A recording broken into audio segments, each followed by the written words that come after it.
Meu nome é Carmen. Hoje tenho 81 anos e a garganta chega a dar um nó quando lembro desta história. Foi quando eu tinha apenas 13 anos e engravidei do Antônio, um rapaz de 16 anos do nosso povoado. Quando meu pai descobriu, me expulsou de casa aos chutes, gritando que eu era uma desgraça da família. Passei 6 meses vivendo na rua, grávida, até uma santa mulher me acolher. Hoje, sentada aqui na minha cadeira de balanço, olhando para os retratos dos meus netos na parede, às vezes mal acredito que sobrevivi àqueles tempos. A memória às vezes falha para o que aconteceu ontem, mas o passado... o passado permanece vívido, como se tivesse acontecido na semana passada. Cada detalhe, cada dor, cada lágrima está gravada aqui no peito como cicatriz que nunca desaparece. Era 1957. Eu mal tinha completado 13 anos. O mundo era bem diferente naquela época, minha querida.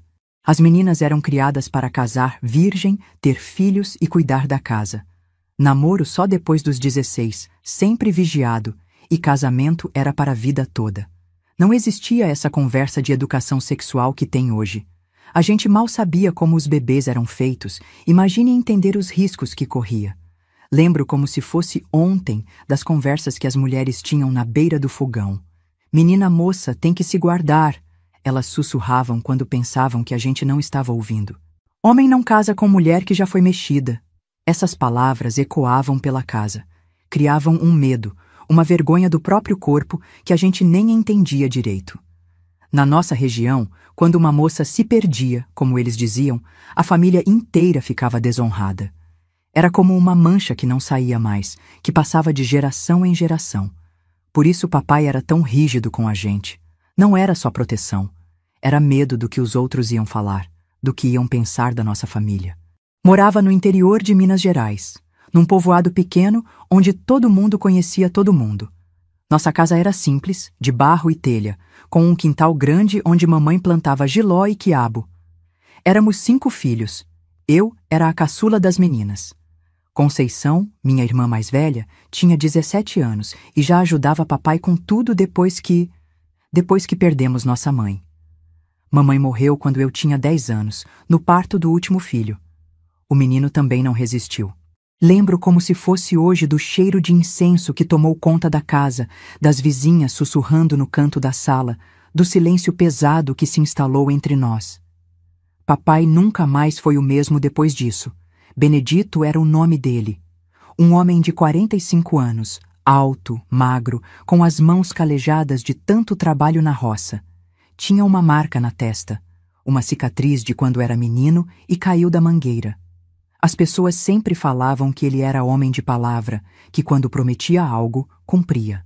Mas também diziam que quando ficava bravo, era melhor sair de perto. Depois que mamãe se foi, ele ficou ainda mais rígido, mais fechado. Era católico fervoroso, daqueles que não faltavam uma missa, que rezavam o terço toda noite. A Bíblia dele era toda gasta de tanto ler, as páginas amareladas pelo tempo. Mulher direita, casa virgem, ele sempre dizia, olhando principalmente para mim e Conceição. Na nossa casa, não havia espaço para desvios de conduta. Lembro que ele tinha um jeito particular de olhar quando estava desconfiado de alguma coisa. Franziam as sobrancelhas, os olhos ficavam pequenos, como se estivesse tentando ler a alma da gente. Quantas vezes aquele olhar me fez confessar travessuras que eu nem tinha feito direito. O trabalho na lavoura deixava papai com pouca paciência para a conversa. Acordava antes do galo cantar, voltava quando o sol já estava se pondo. Era um homem de poucas palavras, mas quando falava, todos escutavam. Nos criava sozinho com pulso firme, tentando fazer o papel de pai e mãe ao mesmo tempo. Hoje eu entendo que ele estava fazendo o melhor que sabia, mas naquela época eu só via um homem duro que raramente sorria. Foi numa tarde de domingo, depois da missa, que conheci o Antônio de verdade. Claro que eu já o conhecia de vista, filho do seu Jacinto, dono do armazém do povoado. Um rapaz bonito, de 16 anos, olhos verdes como água de rio, cabelo castanho sempre penteado com brilhantina. Ele sabia conversar, Tinha um jeito doce de falar que fazia o coração da gente disparar. Usava sempre uma camisa branca bem passada e uma calça escura que a mãe dele caprichava no ferro. Depois da missa, enquanto o pessoal conversava na porta da igreja, ele se aproximou de mim. Lembro que estava um calor danado naquele dia, mas quando ele chegou perto, senti um frio na barriga que não tinha nada a ver com o tempo. Carmen, disse com aquele sorriso que derretia qualquer menina, você está bonita hoje. O jeito que ele falou meu nome foi diferente de todos que já tinham falado. Tinha uma música, uma ternura que fez meu coração pular no peito. Senti o rosto esquentar na mesma hora. Nunca ninguém tinha me dito isso. Em casa, elogio era coisa rara. Papai não tinha costume de falar sobre beleza. Achava que isso deixava as meninas vaidosas. Dizia que beleza era coisa do diabo para tentar os homens de bem. Obrigada, consegui sussurrar, baixando os olhos. Conceição estava por perto, conversando com as amigas, mas de olho em mim. Ela sabia que papai não gostava de ver as filhas falando com um rapaz na rua. Que tal a gente se encontrar depois? Antônio sugeriu, chegando mais perto. O cheiro da água de colônia dele chegou até mim. Cheiro de homem, diferente de tudo que eu conhecia, ali atrás da igreja, quando todo mundo for embora. Meu coração bateu tão forte que achei que todo mundo ia escutar. Olhei ao redor, procurando papai. Ele estava conversando com o compadre João sobre a safra de milho, distante o suficiente para não ter ouvido. Eu não sei se posso, respondi, a voz tremendo. É só uma conversa, Carmen. Não tem nada demais. Os olhos verdes dele brilhavam de um jeito que me deixava tonta. Você é especial, sabe disso? Ninguém nunca tinha me chamado de especial. Em casa, eu era só a Carmen, a filha mais nova, que ajudava com os afazeres e obedecia sem questionar. Não tinha opinião sobre nada, não tinha vontade própria. Era sempre, faça isso, Carmen, não faça aquilo, Carmen. Mas ali, naquele momento, sendo olhada daquele jeito pelo rapaz mais bonito do povoado, me senti diferente. Me senti importante, como se eu fosse alguém que merecia atenção. Está bem, sussurrei tão baixo que mal saí som. Mas ele ouviu e sorriu daquele jeito que fazia minha cabeça girar. Foi assim que começou tudo. Encontros escondidos atrás da igreja, depois da missa de domingo. O lugar era perfeito. Tinha uma árvore grande que escondia a gente de quem passava na rua e dava para ver se alguém vinha. Antônio sempre chegava primeiro, me esperando encostado no muro, chutando pedrinhas com a ponta do sapato. Ele me trazia flores do campo, sempre vivas amarelas, margaridas brancas, às vezes um galho de pitanga com as flores miudinhas. Para minha princesa, ele dizia, me entregando o pequeno buquê. Eu guardava as flores dentro do livro de rezas, prensadas entre as páginas dos salmos, como se fossem tesouros preciosos. Me chamava de meu anjinho. Dizia que eu era a menina mais linda de todo o povoado. Falava de como seríamos felizes quando crescêssemos, de como ele pediria minha mão para papai quando eu completasse 16 anos. Pintava um futuro cor-de-rosa. Nossa casa, nossos filhos, nossa vida juntos. Vamos ter muitos filhos, Carmen, ele dizia, segurando minhas mãos. Meninas lindas como você, meninos fortes como eu. E vamos ser felizes para sempre.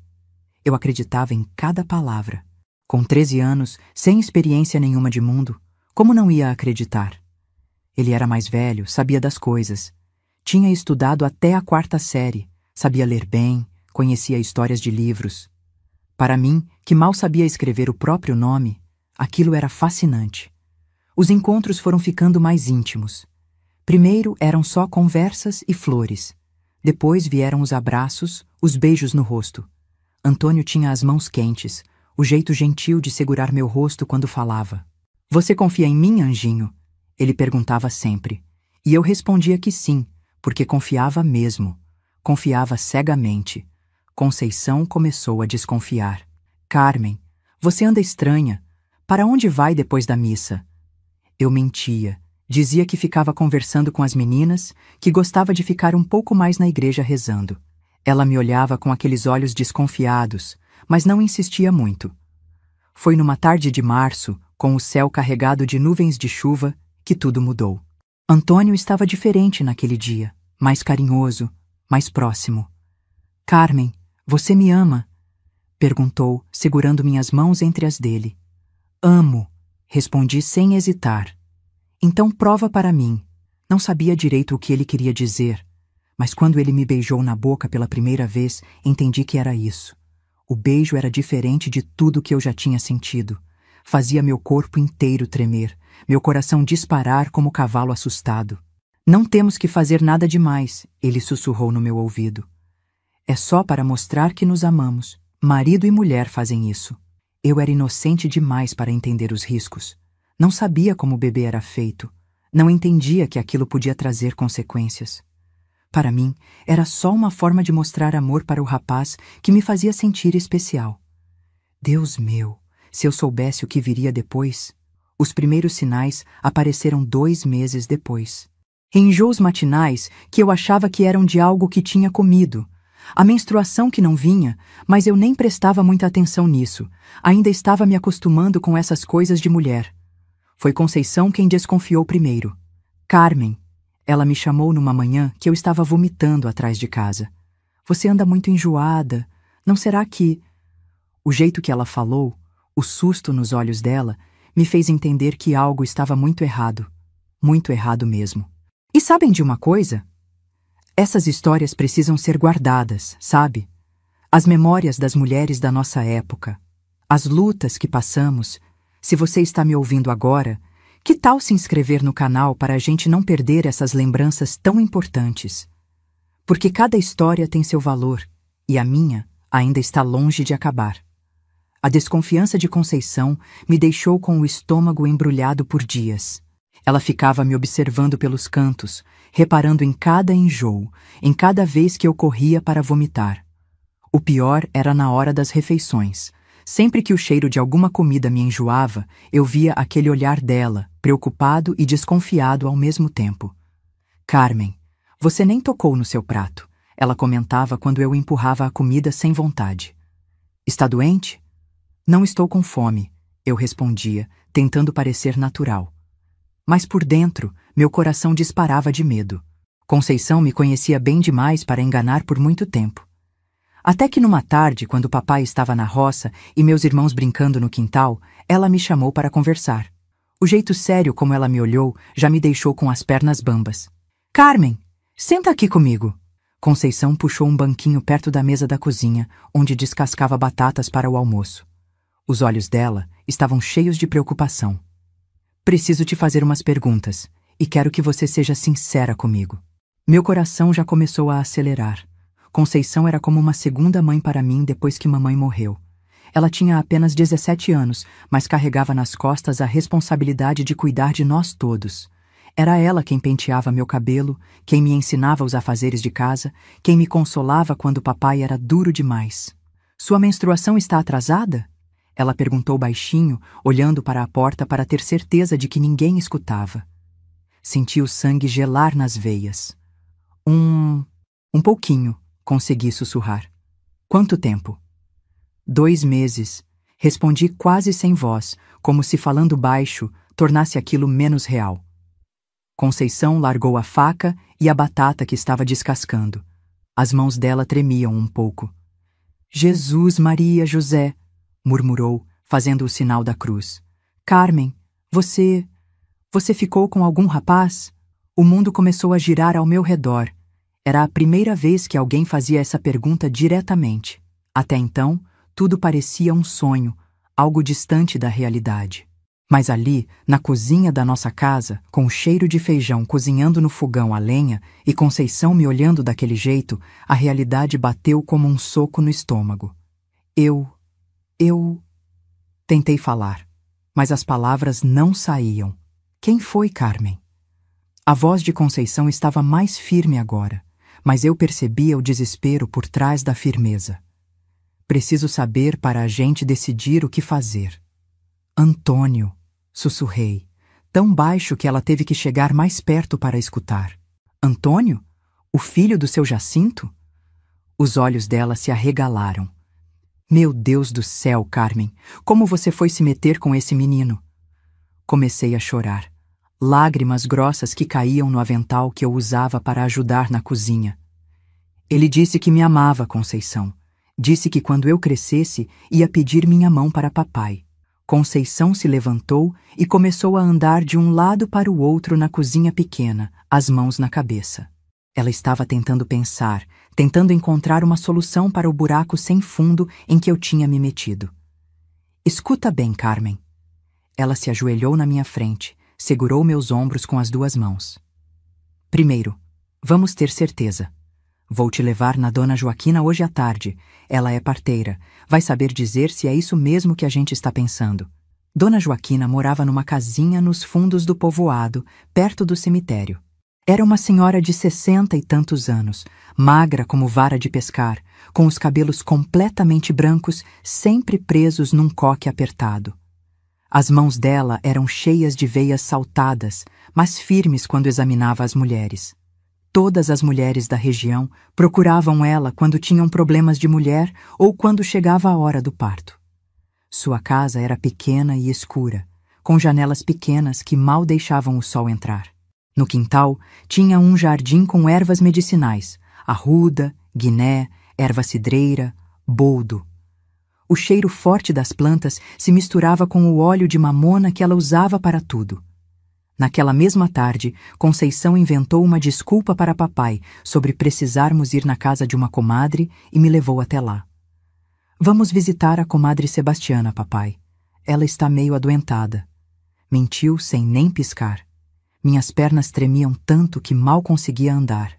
O caminho até a casa de Dona Joaquina parecia não ter fim. Cada passo me deixava mais nervosa, mais assustada. E se fosse verdade? E se eu estivesse mesmo esperando o bebê? O que ia ser de mim? Boa tarde, Dona Joaquina. Conceição cumprimentou quando a velha abriu a porta. A voz dela estava trêmula, tentando disfarçar o nervosismo. Boa tarde, meninas. O que as traz aqui? Os olhos pequenos e espertos de Dona Joaquina já estavam me analisando de cima a baixo. Era como se ela conseguisse ver através da gente, descobrir segredos só de olhar. A Carmen está com uns problemas. De mulher. A senhora podia dar uma olhada? Dona Joaquina nos mandou entrar. A casa cheirava a ervas secas e óleo de mamona. Nas paredes tinha imagens de santos, São José, Nossa Senhora Aparecida, Santa Luzia e frascos com remédios caseiros. Uma vela acesa queimava num canto, fazendo sombras dançarem pela parede. Ela me mandou deitar numa cama pequena que tinha no canto do quarto e começou a me examinar. As mãos dela eram frias e firmes, experientes. Apertava minha barriga com cuidado, fazia perguntas sobre os enjoos, sobre quando tinha sido minha última menstruação. Cada pergunta era como uma agulhada de medo no meu peito. Conceição ficou do lado, segurando minha mão, os olhos cheios de lágrimas que ela tentava esconder. Vai dar tudo certo, ela sussurrava. Mas eu via que ela estava tão assustada quanto eu. 3 meses de barriga. Dona Joaquina pronunciou a sentença como um juiz. Não tem dúvida. Senti o mundo desabar. Por mais que eu desconfiasse, uma parte de mim ainda esperava que fosse só um susto, que os enjoos fossem de outra coisa. Mas ali, ouvindo da boca de quem entendia dessas coisas, não tinha mais para onde correr. Tem certeza, Dona Joaquina? Conceição perguntou com a voz embargada. Absolute certeza. A menina está esperando criança. A velha me olhou com uma mistura de pena e reprovação. Quantos anos você tem, filha? 13, respondi com um fio de voz. Dona Joaquina balançou a cabeça. Menina, você sabe da encrenca que arranjou? Seu pai sabe? Não, senhora. Ainda não. E o pai da criança? Ainda não contamos para ele. Conceição respondeu por mim. Bom, então é melhor correr atrás. 3 meses já é tempo suficiente para todo mundo notar. Logo, logo, não vai ter como esconder. O caminho de volta para casa foi o mais difícil da minha vida até então. Conceição e eu andamos em silêncio, cada uma perdida nos próprios pensamentos. Eu tentava imaginar como seria contar para Antônio, como seria a reação dele. Na minha cabeça de menina apaixonada, eu ainda achava que ele ficaria feliz, que assumiria a responsabilidade.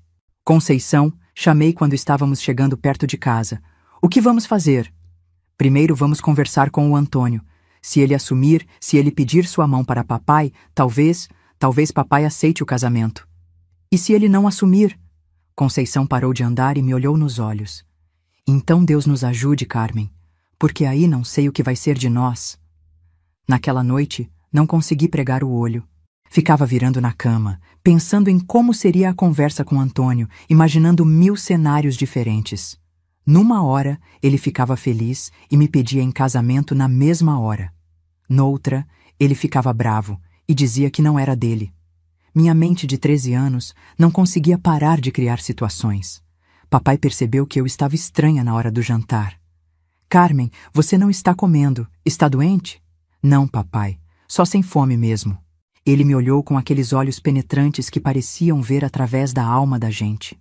Menina estranha não come. Está acontecendo alguma coisa? Não, papai. Está tudo bem. Menti, tentando parecer natural. Conceição me deu uma cotovelada por baixo da mesa, como se quisesse dizer para eu não chamar atenção. Terminamos o jantar em silêncio, cada um perdido nos próprios pensamentos. No dia seguinte, era domingo. Dia de missa, dia de ver Antônio. Conceição e eu tínhamos combinado que depois da missa ela daria um jeito de me encontrar com ele, que ela ficaria de longe vigiando para ninguém desconfiar. Durante toda a missa, não consegui prestar atenção no que o padre estava falando. Ficava olhando para a nuca de Antônio, que estava sentado algumas fileiras na frente com a família. Ele estava com a camisa branca bem passada, o cabelo penteado com brilhantina como sempre. De vez em quando, virava para trás e me dava um sorriso discreto. Depois da missa, enquanto o pessoal conversava na porta da igreja, Conceição se aproximou de Antônio. Antônio, preciso falar com você. É sobre a Carmen. Ele ficou meio ressabiado, olhou para os lados para ver se alguém estava prestando atenção. Que foi? Não posso falar aqui. Você pode encontrar com ela hoje à tarde? No lugar de sempre? Pode ser. Mas que mistério é esse? Você vai entender quando conversarem. Conceição respondeu e se afastou. A tarde demorou uma eternidade para chegar. Quando finalmente consegui escapar de casa, meu coração estava batendo tão forte que parecia que ia pular pela boca. Antônio já estava esperando atrás da igreja, encostado na parede, chutando pedrinhas com o pé. Oi, anjinho! Ele me cumprimentou como sempre, mas percebi que estava mais sério que o normal. Sua irmã disse que você queria falar comigo sobre algo importante. É verdade. Minha voz saiu trêmula. Antônio, eu estou esperando um bebê. O silêncio que se seguiu foi ensurdecedor. Antônio ficou parado, feito estátua, me olhando como se eu tivesse falado em língua estrangeira. O rosto dele foi ficando pálido, até ficar branco como cal. Como é que é? Ele perguntou depois de uma eternidade. Estou grávida, Antônio, de 3 meses. Não pode ser meu, Carmen. A resposta veio rápida demais, como se ele já estivesse preparado para isso. Você deve ter ficado com outro. Senti como se tivessem me dado um tapa. Como outro? Antônio, eu nunca fiquei com ninguém além de você. Ah, é? E como é que eu vou saber disso? O tom dele estava ficando agressivo. Você pode ter ficado com qualquer um e estar querendo jogar a culpa em mim. As lágrimas começaram a descer pelo meu rosto. Aquele não era o Antônio que me chamava de anjinho, que me trazia flores, que falava de amor. Aquele era um estranho com a cara do rapaz por quem eu estava apaixonada. Antônio, como você pode falar isso? Você sabe que eu te amo, que você foi o primeiro, o único. Escuta aqui, Carmen. Ele chegou mais perto, mas não para me abraçar como fazia antes. Chegou ameaçador. Eu não sei de onde você tirou essa história maluca, mas não vou assumir filho que não é meu. Você é uma menina leviana que deve ter se metido com qualquer um por aí. Cada palavra era como uma facada no peito. Leviana? Antônio, como você pode me chamar de leviana? Eu me entreguei para você porque achei que me amava. Amor? Que amor, menina? Você achou que uns beijinhos significavam alguma coisa? Ele riu com desdém. Você é muito nova para entender como o mundo funciona. Foi aí que entendi que estava sozinha.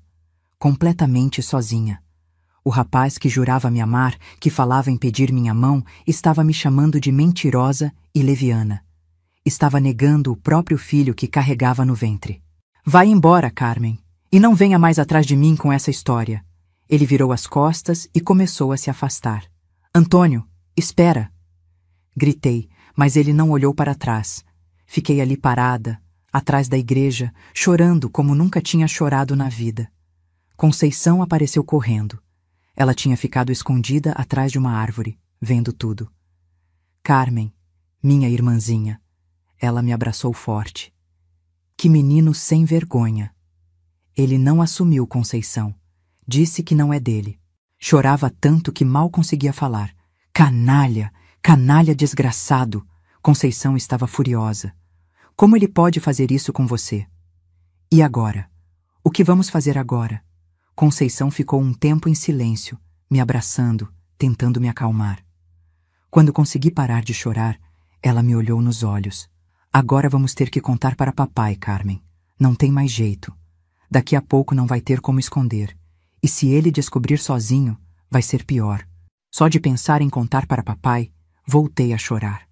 Porque eu sabia no fundo do meu coração que aquela notícia ia destroçar nossa família para sempre. Os dias que se seguiram após a conversa com Antônio foram os mais pesados da minha vida até então. Conceição e eu vivíamos numa tensão constante, tentando agir normal na frente de papai e dos meus irmãos, mas carregando aquele segredo terrível como uma pedra no peito. Eu tentava esconder a barriga que crescia com vestidos mais largos, com chales, com o avental amarrado bem alto. Conceição me ajudava, sempre inventando desculpas quando papai reparava que eu estava diferente. Carmen está meio enjoada, papai. Deve ser alguma coisa que comeu. Mas conforme as semanas passavam, ficava cada vez mais difícil disfarçar. Já estava com quase 6 meses de gravidez, e por mais que eu tentasse esconder, meu corpo estava mudando de uma forma que logo todo mundo ia notar. Minha cintura tinha desaparecido completamente e até o vestido mais largo não conseguia esconder a curva da barriga. As outras mulheres do povoado começaram a me olhar diferente. Dona Mercedes, que sempre foi simpática, agora me cumprimentava seco depois da missa. Dona Rita, que vendia doces na feira, ficava me observando com aqueles olhos desconfiados. Era como se elas sentissem que algo estava diferente, mas ainda não conseguissem dizer o quê. Carmen, você anda meio rechonchuda, comentou uma vizinha certa tarde. Está comendo muito doce? Meu coração quase parou. Não, tia, é só que estou crescendo mesmo. Mas eu sabia que não ia conseguir enganar todo mundo por muito mais tempo. A barriga crescia a cada dia e o bebê se mexia com mais força, principalmente quando eu ficava nervosa ou assustada. Foi numa manhã de domingo, bem cedo, que quase fui descoberta. Papai tinha levantado antes do costume para ordenhar a vaca e me encontrou no quintal, vomitando atrás da mangueira. Estava só de camisola e a barriga parecia mais do que eu imaginava. Carmen, que foi? Está doente? Ele se aproximou, preocupado. Meu coração quase parou. Rapidamente peguei o chale que estava pendurado no varal e enrolei no corpo. Não, papai, só o estômago meio embrulhado. Ele me olhou com atenção, mas naquele momento eu consegui disfarçar. Anda, vai se vestir direito. Daqui a pouco é hora da missa. Sim, papai. Quando ele se afastou, minhas pernas tremeram tanto que tive que me apoiar na parede. Conceição apareceu correndo, tinha visto tudo da janela da cozinha. Meu Deus, Carmen, por pouco ele não viu. Conceição, não aguento mais viver assim, escondendo, mentindo. Quando vai acabar isso? Não sei, minha irmã, mas por enquanto é o que dá para fazer. Aquela foi a última semana que conseguimos manter o segredo. Na semana seguinte, numa manhã de segunda-feira, papai chegou mais cedo da roça porque tinha começado a chover. Eu estava na cozinha, ajudando Conceição a preparar o almoço, quando senti uma dor forte nas costas. Instintivamente, levei as mãos na barriga e me curvei um pouco. Papai entrou bem naquele momento, balançando o chapéu para tirar a água da chuva. Quando me viu naquela posição, com as mãos na barriga, ele parou e me olhou com atenção. Carmen, o que você tem? Nada, papai. Só uma dorzinha nas costas. Mas ele continuou me olhando, e eu percebi que tinha alguma coisa diferente no olhar dele. Uma desconfiança que nunca tinha visto antes. Tira esse chale, ele disse de repente. Meu sangue gelou. Como, papai? Você ouviu. Tira esse chale. Conceição tentou intervir. Papai, que foi? A Carmen está com frio. Calada, Conceição. O tom dele era firme, sem espaço para discussão. Carmen, eu mandei tirar o chale. Com as mãos tremendo, fui desamarrando o chale. Quando finalmente o tirei, ficou óbvio. A barriga de 6 meses aparecia claramente por baixo do vestido que eu achava que disfarçava. O silêncio que se seguiu foi ensurdecedor. Papai ficou parado feito pedra, olhando para minha barriga como se não acreditasse no que estava vendo. Eu podia ouvir meu próprio coração batendo nos ouvidos. Quanto tempo? Ele perguntou com uma voz que eu nunca tinha ouvido antes. Uma voz fria, perigosa. Papai, eu posso explicar. Eu perguntei quanto tempo. O grito dele ecoou pela casa inteira, fazendo os pratos na estante tremerem. 6 meses, sussurrei, quase sem voz. Papai ficou vermelho. As veias do pescoço dele saltaram, os punhos se fecharam. 6 meses? Há 6 meses você anda pela minha casa me enganando, fingindo ser moça direita? Papai, por favor. O primeiro tapa veio sem aviso. Um estalo seco que ecoou pela cozinha e me jogou para o lado. A dor foi intensa, mas nada comparado com a dor que senti no coração ao ver o ódio nos olhos do meu pai. Vagabunda! Desgraça da família! Ele berrou, perdendo completamente o controle. Conceição tentou se meter. Papai, ela é só uma criança! Criança não! Ele se virou para Conceição com os olhos injetados de raiva. Criança não fica grávida! Essa aí é uma sem-vergonha que desonrou nossa família. Conceição começou a chorar. Meus irmãos menores apareceram na porta da cozinha, assustados com os gritos, mas papai mandou eles saírem. Sumam daqui, isso não é para vocês verem. Ele me agarrou pelo braço com tanta força que senti os dedos dele afundarem na minha pele. A marca ficou roxa por semanas. Quem foi? Quem foi o desgraçado que fez isso? Foi o Antônio. Consegui falar entre soluços. A risada que ele deu foi pior que qualquer grito. Uma risada amarga, sem humor nenhum. Antônio? O filho do Jacinto? Ele riu de novo.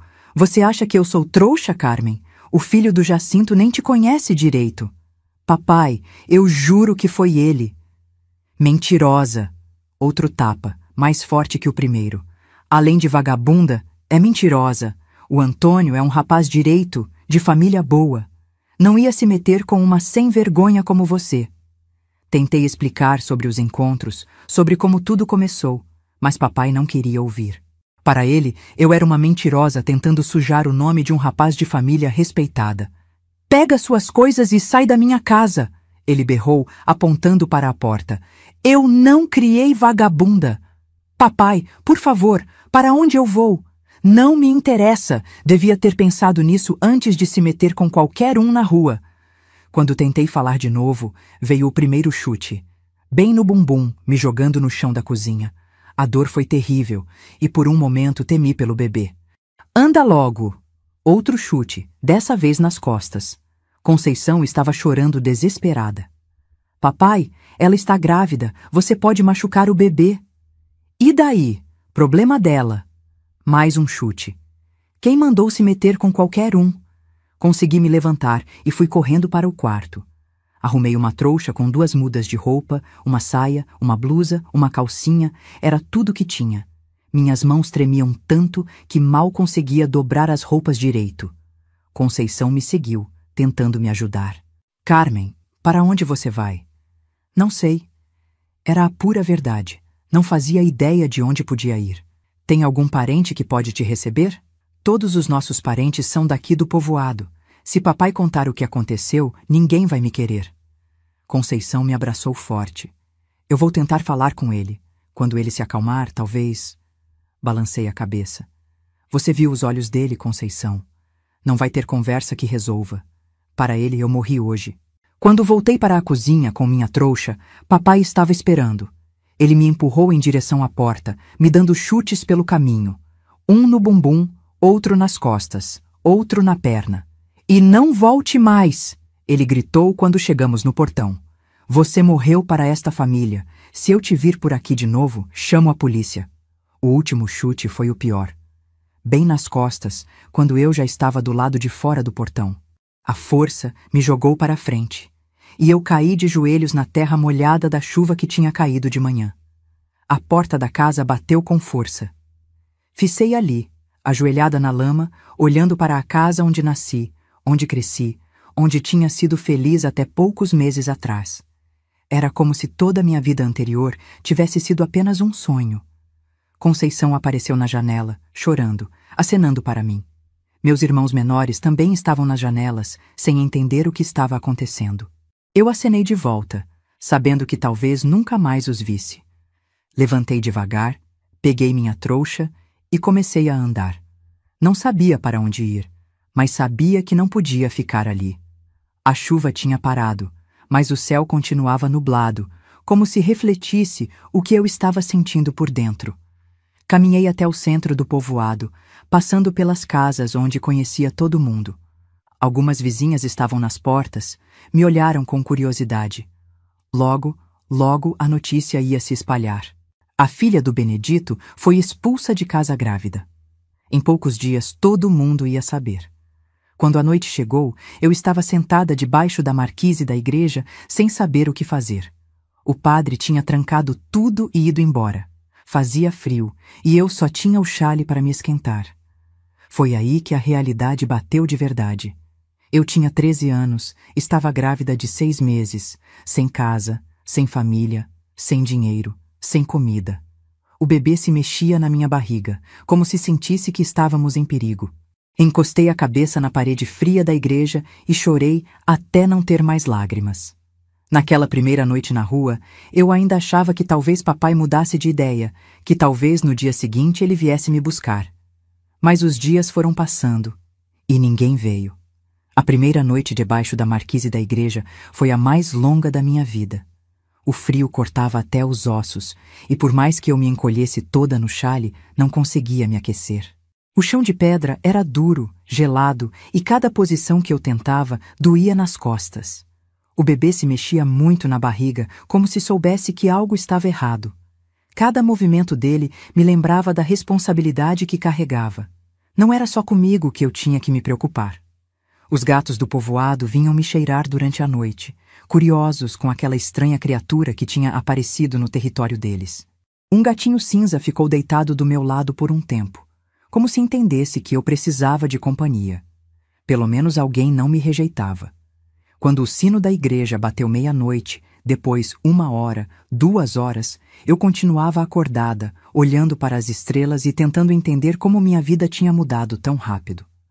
Algumas horas antes, eu ainda tinha uma casa, uma cama, comida garantida. Agora estava ali, com apenas uma trouxa de roupas e um futuro completamente incerto. Quando o sol nasceu, eu estava acordada há horas, olhando para o céu que clareava devagar. As primeiras pessoas começaram a passar pela rua. Trabalhadores indo para a roça, mulheres carregando latas d'água na cabeça. Algumas me olhavam com curiosidade, mas ninguém se aproximava. Meu estômago doía de fome. Não tinha comido nada desde o café da manhã do dia anterior e estava começando a sentir uma fraqueza nas pernas.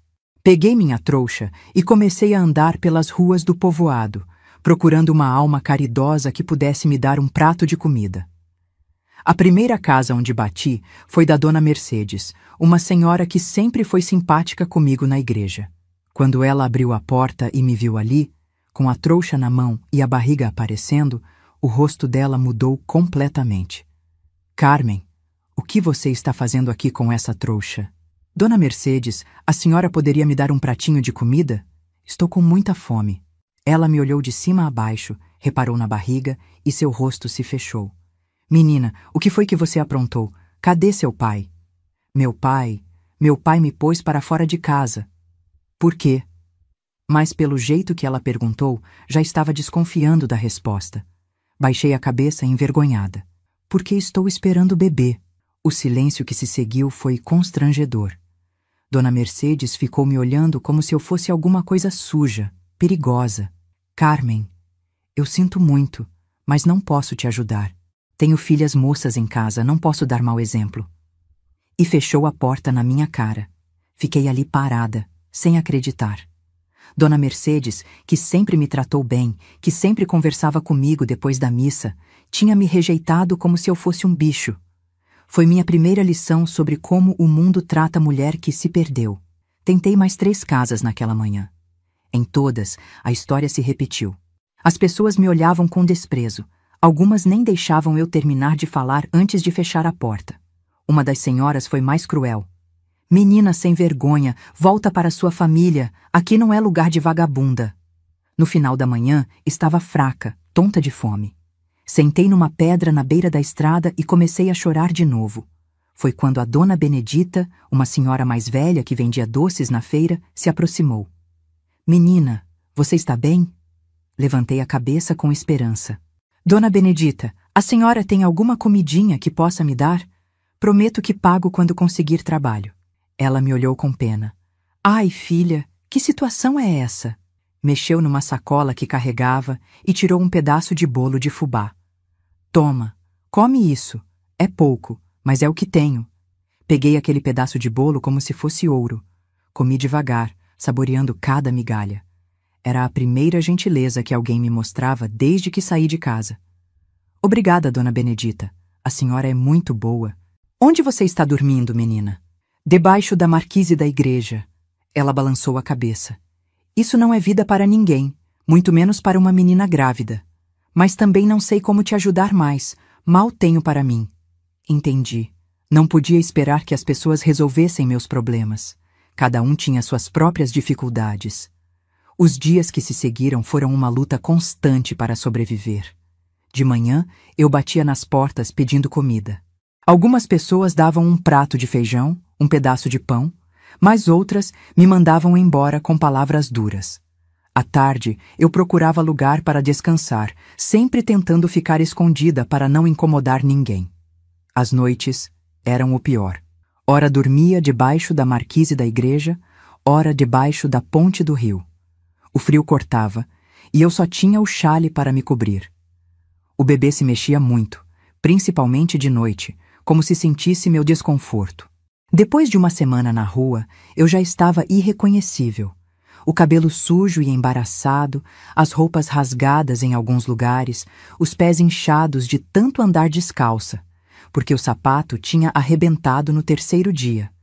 As unhas sujas de terra, o rosto manchado de poeira e lágrimas secas.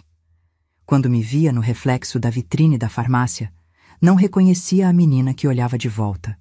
Era como se tivesse envelhecido 10 anos numa semana. O espelho mostrava uma moça que parecia ter 20 anos, não 14. O sofrimento envelhece a gente, principalmente quando a gente é muito nova e não está preparada para carregar tanto peso. O pior era o olhar das pessoas na rua.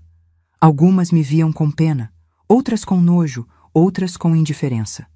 Eu tinha virado parte da paisagem, aquela menina grávida que vivia pedindo comida pelas casas.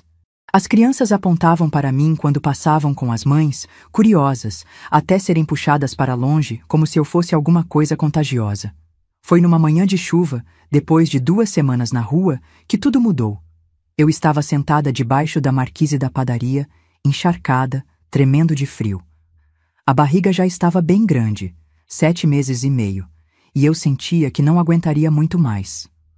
O padeiro, seu João, já tinha me expulsado de lá várias vezes. Menina, você afasta os clientes. Vai procurar outro lugar. Mas naquela manhã, com a chuva caindo forte, ele teve pena. Fica aí até a chuva passar, mas depois tem que sair. Estava ali, tentando me aquecer, quando uma senhora de uns 65 anos se aproximou. Ela era baixinha, com os cabelos completamente brancos presos num coque, vestindo um vestido preto simples mas limpo. Carregava uma sombrinha preta para se proteger da chuva.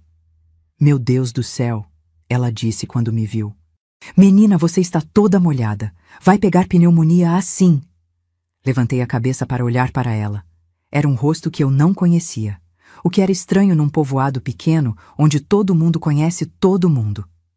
A senhora não é daqui do povoado, falei. Não, filha. Sou de São Bento, cidade vizinha. Vim aqui resolver uns negócios.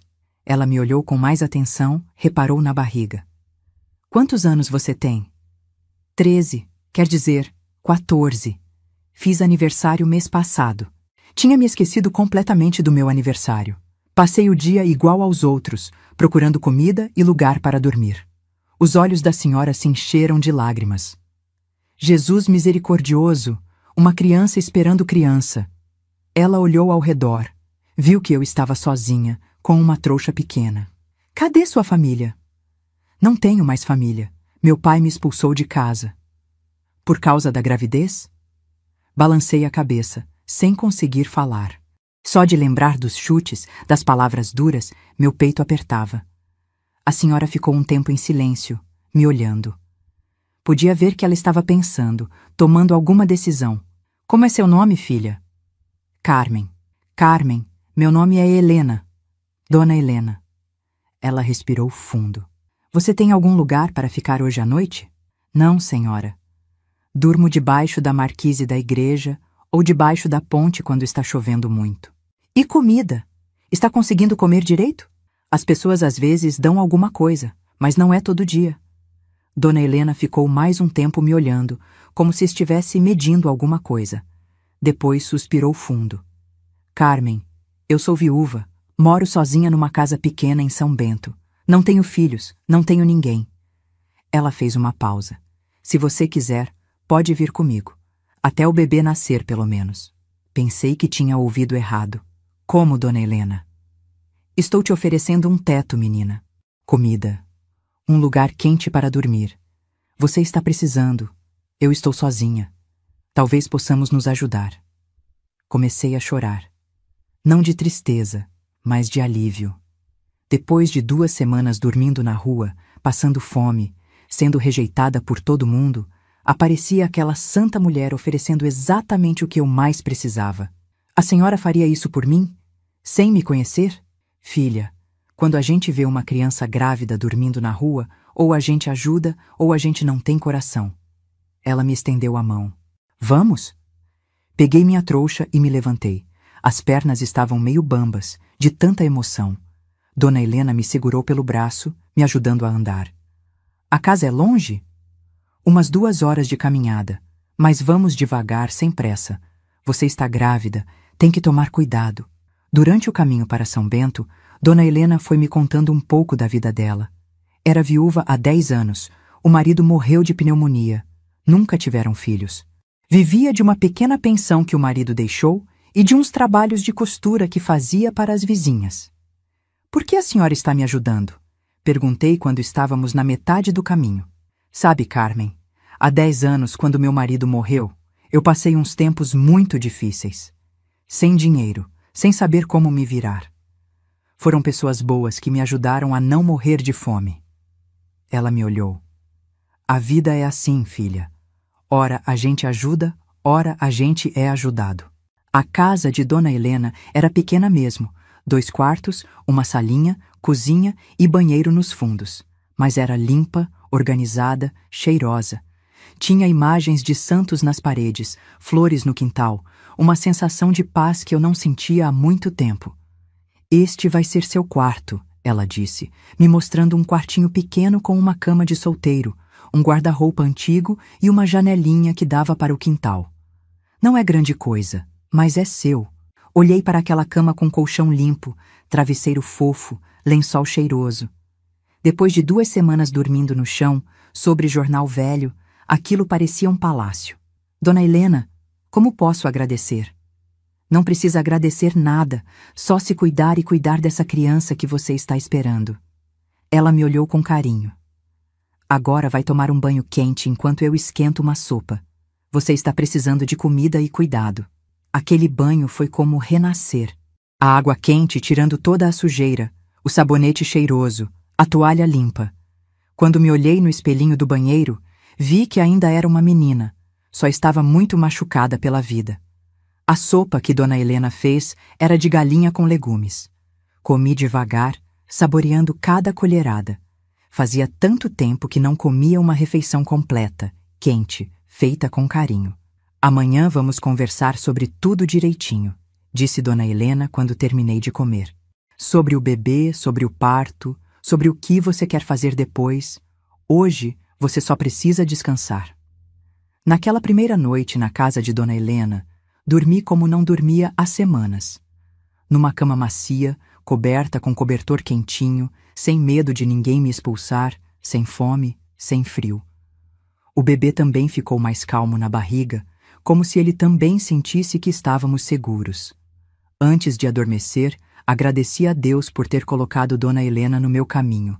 Depois de tanto sofrimento, finalmente tinha encontrado um anjo na terra.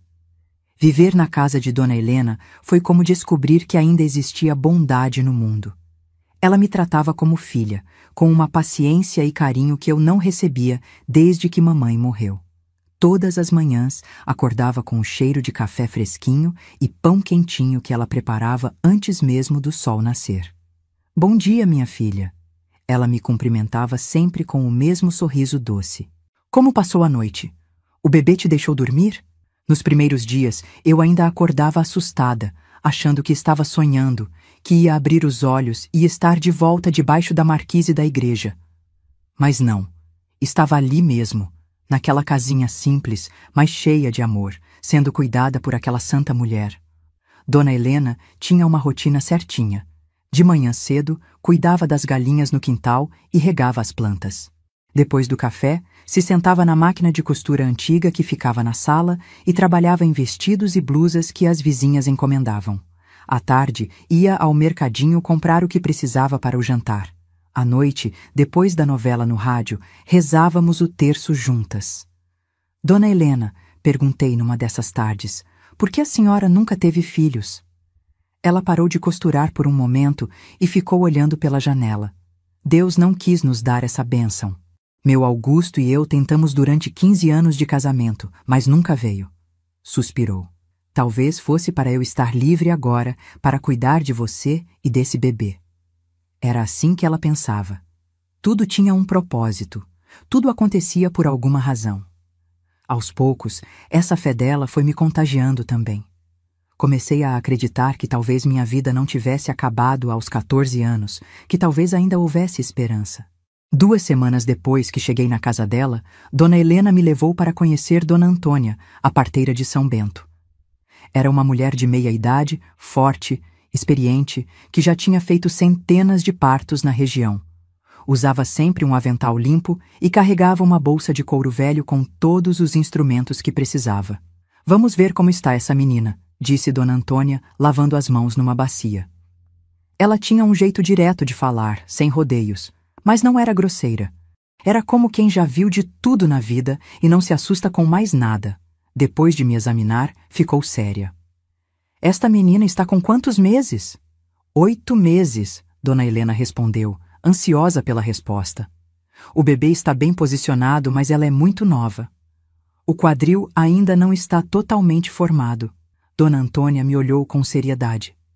Menina, você tem que se alimentar bem, descansar, não fazer esforço.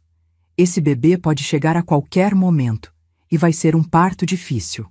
As palavras dela me assustaram, mas Dona Helena segurou minha mão. A gente vai cuidar de tudo, filha. Você vai ficar bem.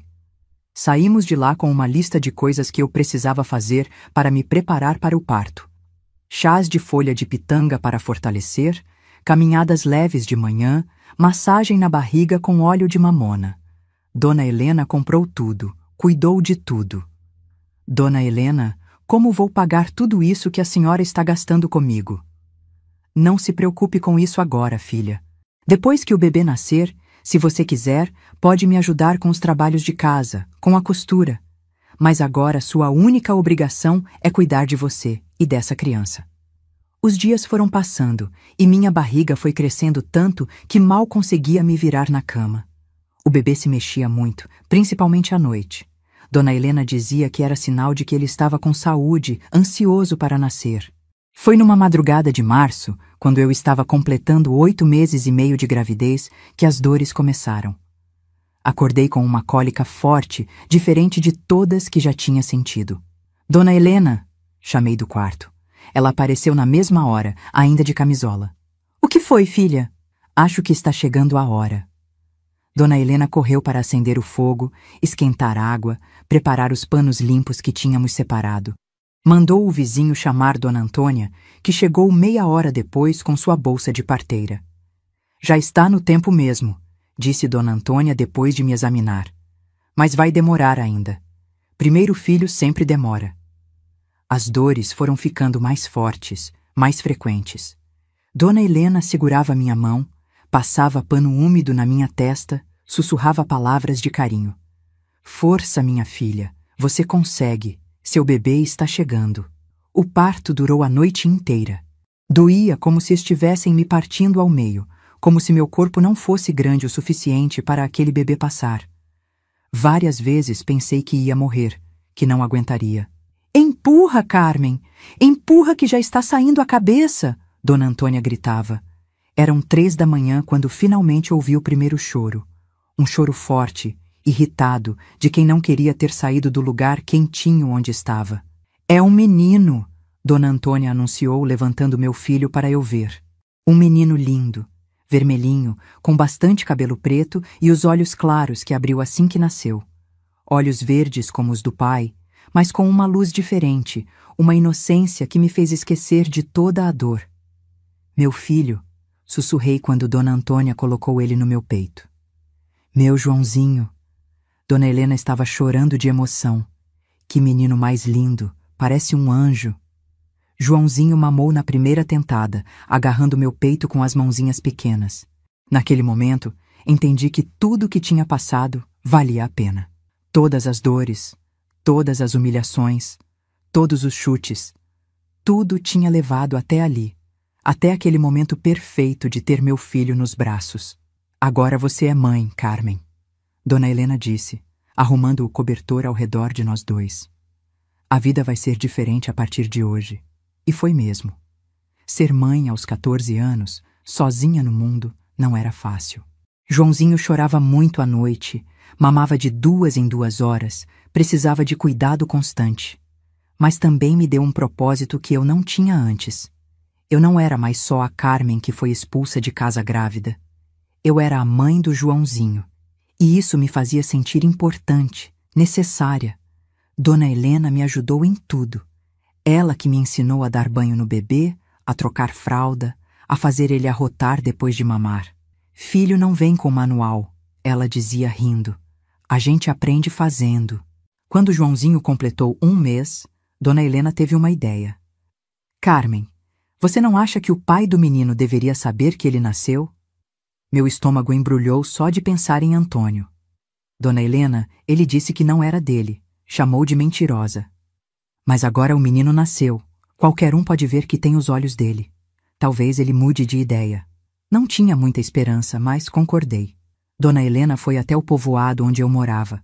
Procurou Antônio no armazém do pai. Antônio, ela disse. A Carmen teve o bebê, um menino lindo, de olhos verdes. Você não quer conhecer? A resposta dele foi a mesma de antes. Esse menino não é meu. A Carmen pode ter ficado com qualquer um. Não quero saber dessa história. Quando Dona Helena voltou e me contou, chorei muito. Não por mim, mas por Joãozinho. Que pai rejeitava o próprio filho sem nem querer conhecer? Que homem era tão covarde assim? Não chora, filha. Dona Helena me consolou. Filho que cresce sem pai ruim é mais feliz do que filho que cresce com pai ruim. Ela tinha razão. Era melhor Joãozinho crescer sem pai do que crescer sabendo que o pai não o queria. Os meses foram passando e Joãozinho crescendo. Era um bebê alegre, que sorria muito, que dormia bem. Dona Helena se derretia por ele. Dizia que era o neto que Deus tinha mandado para ela. Quando ele completou 6 meses, comecei a pensar no futuro. Não podia ficar dependendo da bondade de Dona Helena para sempre. Precisava encontrar um jeito de me sustentar, de sustentar meu filho. Dona Helena, preciso arrumar trabalho, preciso ter minha independência. Mas você é tão nova ainda, Carmen, e tem o Joãozinho para cuidar. Por isso mesmo, ele precisa de mãe que seja capaz de sustentá-lo. Dona Helena ficou pensativa. Tem a Dona Rosa, lá do centro da cidade, que estava procurando alguém para ajudar na casa dela. Só que o trabalho é pesado. Lavar roupa, limpar casa, cozinhar para a família toda. Eu aguento. E posso levar o Joãozinho? Acho que sim. Ela tem netos. Gosta de criança. Foi assim que arranjei meu primeiro emprego. Dona Rosa era uma senhora viúva que morava com os filhos casados e os netos. A casa era grande, o trabalho era pesado mesmo, mas ela me deixava levar Joãozinho e até me ajudava a cuidar dele quando ele ficava enjoado ou choroso. Ganhava pouco, mas era meu dinheiro. Meu salário honesto, ganho com meu suor. Dona Helena não queria que eu pagasse nada pela comida e pelo quarto, mas eu insisti. Preciso aprender a andar com as próprias pernas. Sabe, contando essa história agora, percebo como cada pedacinho foi importante. Cada pessoa que apareceu no meu caminho, até as que me rejeitaram, me ensinou alguma coisa. E você que está ouvindo também faz parte disso, faz parte dessa corrente de pessoas que se interessam pelas histórias umas das outras. Se você quer continuar ouvindo essas memórias, essas lições de vida que a gente vai aprendendo pelo caminho, se inscreve no canal para não perder nenhuma história, porque ainda tenho muito para contar e acredito que minha experiência pode ajudar outras pessoas a entenderem que sempre, sempre há uma saída. Os anos que se seguiram foram de muita luta, mas também de muito aprendizado. Trabalhei na casa da Dona Rosa até Joãozinho completar 2 anos. Ele crescia forte e esperto, já falava algumas palavras e caminhava pelos cantos. As outras empregadas da casa se encantavam com ele, diziam que era o menino mais educado que já tinham visto. Dona Helena continuava sendo minha segunda mãe. Todas as noites, quando eu chegava do trabalho, ela já estava com Joãozinho banhado, alimentado, pronto para dormir. Como foi o dia, minha filha? Ela sempre perguntava, interessada em cada detalhe da minha rotina. Dona Helena, a senhora não precisa fazer tudo isso. Joãozinho é minha responsabilidade. Filha, cuidar de criança é alegria, não é obrigação. Esse menino me deu um motivo para acordar feliz todos os dias. E era verdade. Joãozinho trouxe vida nova para aquela casa. Seus risos ecoavam pelos quartos, suas travessuras enchiam nossos dias de surpresas. Dona Helena vivia dizendo que ele era a bênção que Deus tinha mandado para compensar todos os filhos que ela nunca teve. Quando Joãozinho fez 3 anos, tomei uma decisão que vinha pensando há muito tempo. Era hora de tentar uma reconciliação com papai. Meu filho já estava crescido, eu já estava mais madura, talvez o tempo tivesse amolecido o coração dele. Dona Helena, quero levar o Joãozinho para conhecer o avô. Ela me olhou preocupada. Carmen, você tem certeza? E se seu pai não receber vocês bem?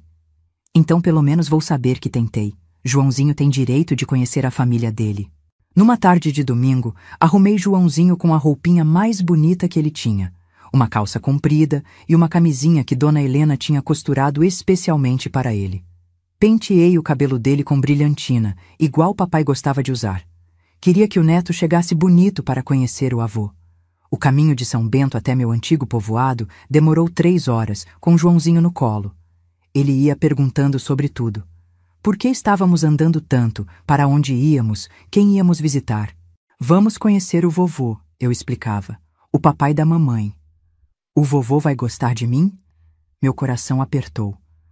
Claro que vai, meu amor. Você é o netinho mais lindo do mundo. Mas por dentro, eu não tinha certeza de nada.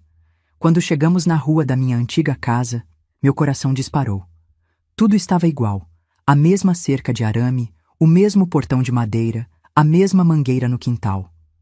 Joãozinho olhava tudo com curiosidade, sem imaginar que ali tinha sido minha casa durante 13 anos. Papai estava sentado na varanda, numa cadeira de palha, lendo um almanaque. Estava mais velho, mais curvado, com cabelos mais brancos.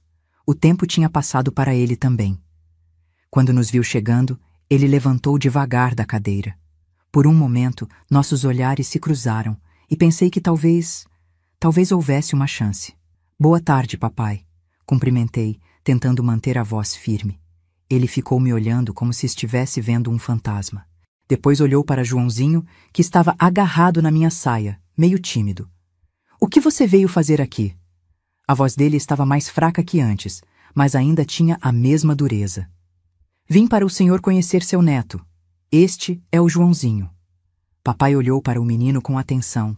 Joãozinho tinha mesmo os olhos claros do pai, mas o restinho do rosto era parecido comigo e com a família. Qualquer um podia ver que ele era nosso sangue. Vovô! Joãozinho sussurrou, olhando para papai com aqueles olhos grandes e curiosos. Por um segundo, vi algo diferente no rosto de papai. Uma ternura que eu não via há anos. Mas durou pouco. Você não é mais minha filha, ele disse, desviando o olhar de Joãozinho. E esse menino não é meu neto. Senti como se tivesse levado um soco no estômago. Papai, por favor, Joãozinho não tem culpa de nada. Ele só quer conhecer a família. A família dele é você e mais ninguém. Papai se virou para entrar em casa. Não voltem mais aqui. Papai, espera! Mas ele já tinha entrado e fechado a porta. Ficamos ali, eu e Joãozinho, olhando para aquela porta fechada que simbolizava tanto. Por que o vovô não gostou de mim? Joãozinho perguntou, com os olhinhos cheios de lágrimas. Ajoelhei na frente dele e sequei suas lágrimas. Não é que ele não gostou de você, meu amor.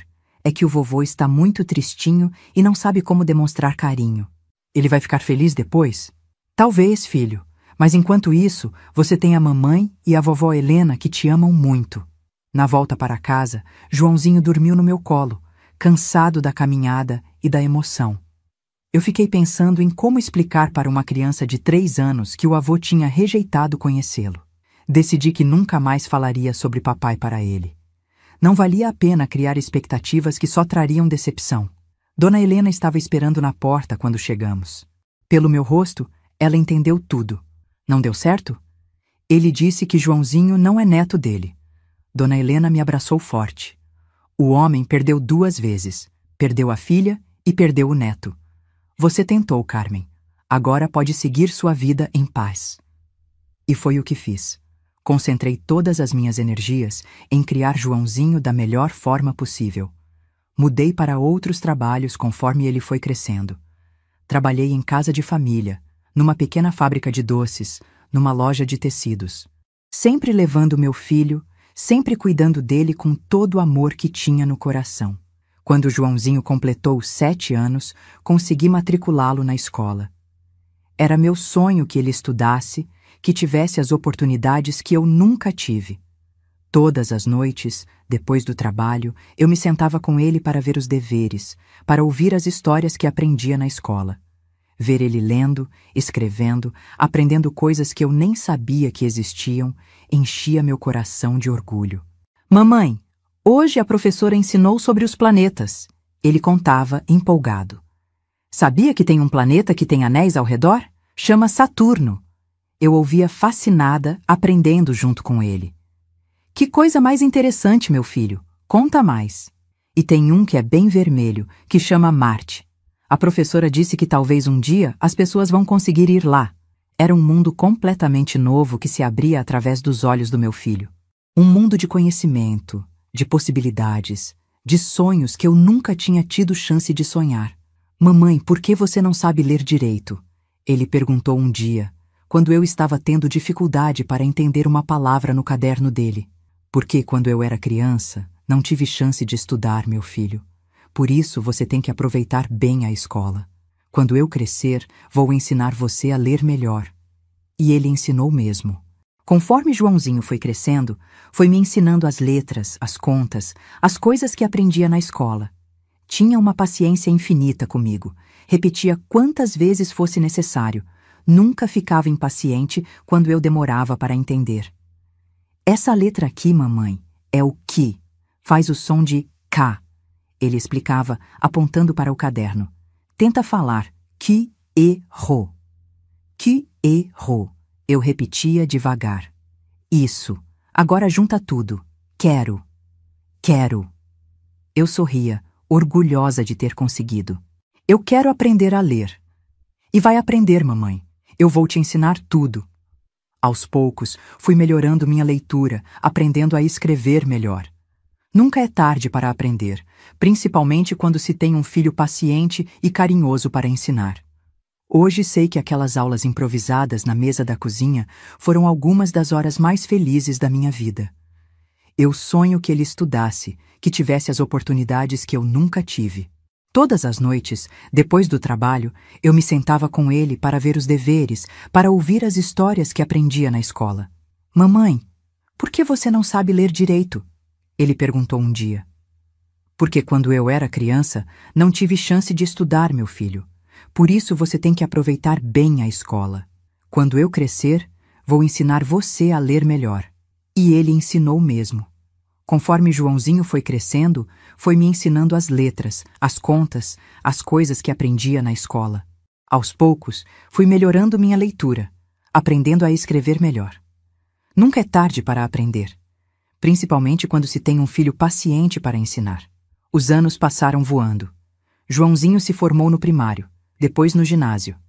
Era um menino inteligente, educado, trabalhador. Com 15 anos, já me ajudava a sustentar a casa, trabalhando meio período numa oficina mecânica depois da escola. Mamãe, quero estudar para ser mecânico, ele me disse um dia, chegando da oficina com as mãos sujas de graxa, mas com os olhos brilhando de empolgação. Gosto de mexer com máquinas, de entender como as coisas funcionam. Então vamos atrás de um curso para você, meu filho. Você merece ter uma profissão boa. E foi o que fizemos. Juntamos cada centavo que conseguíamos para pagar o curso técnico. Eu trabalhava dobrado, ele ajudava com o que ganhava na oficina. Às vezes comíamos só feijão com farinha no jantar, mas não importava. O importante era o futuro do meu menino. Durante o curso, Joãozinho me contava sobre os motores, as peças, as ferramentas. Hoje aprendi a trocar o óleo do motor, mamãe. Parece simples, mas tem que saber o jeito certo, senão estraga tudo. Eu ouvia com atenção, orgulhosa de ver como ele estava se dedicando, como estava crescendo e se tornando um homem responsável. Às vezes me pegava pensando, se meu pai pudesse ver o neto que rejeitou, mas logo afastava esses pensamentos. O passado era passado, e o que importava era o presente que estávamos construindo. Dona Helena continuava sendo parte da nossa família. Era ela quem costurava as roupas de Joãozinho para o curso, quem preparava sua marmita com o maior carinho. Esse menino vai longe, ela sempre dizia. Tem a inteligência da mãe e a determinação que aprendeu na vida. Quando ela completou 80 anos, já estava mais frágil, precisando de mais cuidados. As mãos tremiam quando costurava, a vista estava mais fraca e ela se cansava mais facilmente. Foi natural que Joãozinho e eu cuidássemos dela, como ela tinha cuidado de nós. Dona Helena é nossa família de verdade, Joãozinho dizia quando ajudava ela a se sentar na cadeira de balanço. Foi ela quem nos deu amor quando ninguém mais queria dar. E era verdade. Dona Helena tinha sido mais que uma mãe para mim, mais que uma avó para Joãozinho. Tinha sido nossa salvação quando mais precisávamos. Carmen, ela me disse numa dessas tardes, sentada na varanda olhando Joãozinho brincar no quintal. Você sabe que vocês foram a melhor coisa que aconteceu na minha vida? Dona Helena, a senhora que salvou minha vida e a do Joãozinho. Não, filha, vocês que trouxeram alegria para os meus últimos anos, que me deram a chance de ser mãe e avó, mesmo não tendo tido filhos. Ela sorriu, aquele sorriso doce que eu conhecia tão bem. Deus tinha um plano quando colocou vocês no meu caminho. Ela morreu dormindo, numa madrugada tranquila de inverno, quando Joãozinho tinha 18 anos. Foi como se tivesse esperado ele crescer, virar homem, se formar no curso técnico, para só então descansar. Encontrei ela de manhã, na cama, com um sorriso sereno no rosto, como se estivesse tendo um sonho bom. O velório foi cheio de gente, vizinhos, clientes da costura, pessoas que ela tinha ajudado ao longo da vida. Todo mundo falava da bondade dela, de como ela era querida por todos. Dona Helena era um anjo na terra, diziam, sempre pronta para ajudar quem precisasse. Mamãe, Joãozinho me disse no cemitério, segurando minha mão enquanto víamos descer o caixão. Vovó Helena está descansando agora. Ela cuidou bem de nós. Agora é nossa vez de cuidar um do outro. E foi o que fizemos. Joãozinho se formou mecânico com as melhores notas da turma. Arranjou um emprego bom numa oficina grande da cidade. Com 22 anos, se casou com uma moça boa, a Lourdes, filha de um comerciante da cidade vizinha. Uma menina de família, educada, que me tratava como mãe desde o primeiro dia. Dona Carmen, ela me disse no dia do casamento, segurando minhas mãos: "Quero que a senhora saiba que admiro muito a forma como criou o Joãozinho. Ele é o homem mais honesto e trabalhador que conheço. A senhora pode ter orgulho do filho que tem." Ver meu filho casando, feliz, realizado, foi um dos momentos mais gratificantes da minha vida. Todo aquele sofrimento do passado valeu a pena para chegar ali. Ele estava bonito no terno emprestado de um amigo, ela linda no vestido que eu mesma tinha costurado com todo o amor do mundo. Durante a cerimônia, olhei ao redor e vi nossa pequena família, alguns amigos da oficina, vizinhos queridos, a família da Lourdes que nos acolheu com carinho. Era uma família diferente da que eu tinha sonhado quando era menina, mas era nossa, construída com amor e dedicação. Hoje, aos meus 81 anos, sou avó de 4 netos lindos, 2 meninos e 2 meninas, e bisavó de 2 bisnetos que são a alegria da minha velhice. Joãozinho se tornou um homem de bem, um pai exemplar, um filho carinhoso que nunca me abandonou. Ele abriu sua própria oficina depois de alguns anos. Prosperou na vida, comprou uma casa boa onde sempre há um quarto para mim. Nunca perguntou sobre o pai biológico, nunca cobrou explicações sobre o passado. Para ele, nossa história começou quando nasceu e tudo o que importava era o amor que construímos juntos. "Mamãe", ele me disse uma vez, quando eu estava preocupada se tinha sido uma boa mãe, "a senhora me deu a coisa mais importante que um filho pode ter. Amor incondicional e exemplo de honestidade. Nunca vou conseguir agradecer o suficiente. Minha vida não foi fácil, mas foi boa. Foi cheia de propósito, de amor, de pequenas vitórias que valem mais que qualquer riqueza material. Aprendi que a família não é só quem tem o mesmo sangue, é quem está ao seu lado quando você precisa, quem te ama nos momentos difíceis, quem comemora suas alegrias como se fossem próprias. Dona Helena foi mais mãe para mim do que minha própria família. Joãozinho me deu mais alegria do que todas as tristezas que passei. Os netos e bisnetos enchem minha casa de risadas e travessuras que fazem meu coração rejuvenescer. Perdoei meu pai, anos depois que ele morreu. Conceição me contou que ele perguntava por mim às vezes, especialmente nos últimos anos de vida, mas o orgulho não deixava ele vir atrás. Ele morreu arrependido, ela me disse, mas não soube como consertar o erro que fez. Perdoei Antônio também, um rapaz de 16 anos que não soube assumir a responsabilidade, que teve medo das consequências e escolheu o caminho mais fácil. A raiva não serve para nada, só envelhece o coração da gente e impede que novos amores entrem.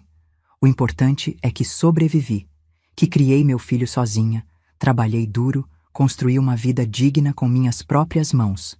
Mostrei que uma menina de 13 anos, mesmo expulsa de casa aos chutes, pode dar a volta por cima e ser feliz.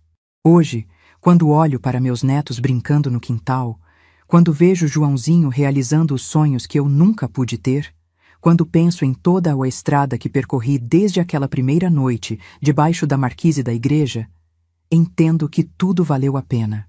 Cada lágrima, cada noite na rua, cada humilhação, cada não que recebi, tudo me tornou mais forte, me ensinou a valorizar as pequenas alegrias da vida, me mostrou que a felicidade não está nas coisas grandes, mas nos momentos simples de amor compartilhado. E para você que me ouviu até aqui, que teve paciência para escutar a história de uma velha de 81 anos, quero deixar uma lição que aprendi na pele. Não importa o tamanho da tempestade que está passando, sempre há um arco-íris esperando depois da chuva. Sempre há uma Dona Helena pronta para estender a mão. Sempre há esperança. A vida pode ser dura, pode ser injusta, pode nos derrubar quantas vezes for, mas também pode ser muito, muito bonita. E vale a pena lutar por essa beleza, vale a pena acreditar que dias melhores vão chegar, Porque chegam mesmo, e quando chegam, a gente entende que toda a luta valeu a pena.